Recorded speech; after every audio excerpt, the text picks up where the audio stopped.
अस्सलामु अलैकुम वरहमतुल्लाहि वबरकातुहू नहमदुहू व नुसल्ली व नुसल्लिमु अला रसूलिहिल करीम अम्मा बाद। इद्दत में निकाह का सराहतन पैगाम देना ये हराम है।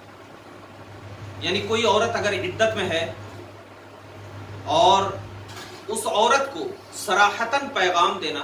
यानी एकदम बिल्कुल खुल्लम खुल्ला कि मैं तुमसे निकाह करना चाहता हूं, तो ये बिल्कुल क्या है, हराम है। और घर वाले को भी चाहिए कि अगर आपकी बेटी है या कोई भी है इद्दत में बैठी हुई है, तो इद्दत में रिश्ते तलाश कर सकते हैं, रिश्ते वगैरह उसके लिए तलाश कर सकते हैं, लेकिन ऐसा हो कि जो औरत इद्दत में बैठी हुई है उनको क्या है, इस बात का एहसास ना हो कि हम उनके लिए रिश्ता तलाश कर रहे हैं। ठीक है, लेकिन बेहतर यह है कि औरत के लिए क्या है, वो रिश्ते भी तलाश ना करे, जब इद्दत गुजर जाए उसके बाद रिश्ते वगैरह तलाश करे। लेकिन कोई मर्द जो है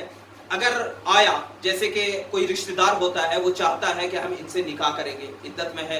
उसके शौहर का इंतकाल हो गया जवानी में या किसी और की वजह से यह तलाक हो गया है, इद्दत में बैठी हुई है, और उनका रिश्तेदार उनके घर आता है और देखता है कि खूबसूरत है और उसके दिल में ये ख्याल पैदा होता है कि हम इनसे निकाह करेंगे,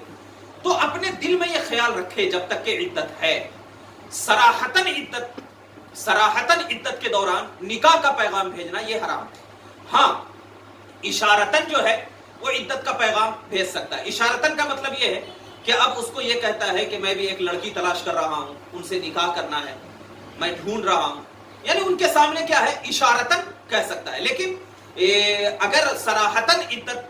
में वो औरत है, तो इद्दत में सराहतन जो है निकाह का पैगाम भेजना या निकाह की बात छेड़ना या निकाह के लिए प्रपोज करना या निकाह की दावत देना, ये शरीयत इस्लामिया ने बिल्कुल हराम करार दिया है। और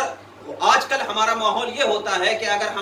हमारी बच्चियों का या हमारी बहनों का या किसी का भी तलाक हो जाता है या उनका शौहर जवानी में इंतकाल हो जाता है, तो हम इद्दत इधर गुजारते भी नहीं है और हम क्या है, निकाह के लिए पैगाम ढूंढना शुरू कर देते हैं और उस लड़की को भी बताना करते हैं कि हम तुम्हारा पैगाम ढूंढ रहे हैं। या वो एक मर्द आता है और उसको कहता है, ये सब क्या है, बिल्कुल शरीयत इस्लामिया में नाजायज है, क्योंकि इद्दत जो है वो हमारे लिए जो शरीयत ने मुकर्रर किया है वो हमें बिल्कुल करना जरूरी है। जैसे कि तलाक की इद्दत 3 हैज है,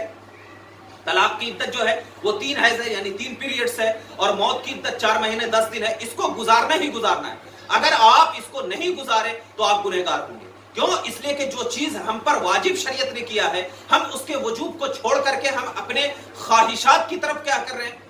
रुजू कर रहे हैं, ख्वाहिशात की तरफ जा रहे हैं। तो लिहाजा हमें चाहिए कि हम ऐसे अमल करें जो शरीयत इस्लामिया के दायरे में हो, और हमें इत्तिबाए रसूल करना है, और जो हमें कुरान ने और जो हमें हदीस ने पैगाम दिया है उस पर अमल करना है। वरना आगे चल करके आपकी जिंदगी और बेकार हो सकती है, क्योंकि जो इंसान शरीयत से हट करके अपनी जिंदगी को गुजारता है तो अल्लाह तबारक व तआला उसके घर से बरकतें भी दूर फरमा देता है, और जो इंसान शरीयत पर रहकर, शरीयत के दायरे में रहकर अपनी जिंदगी को गुजारता है, अल्लाह ताला उसमें बरकत नसीब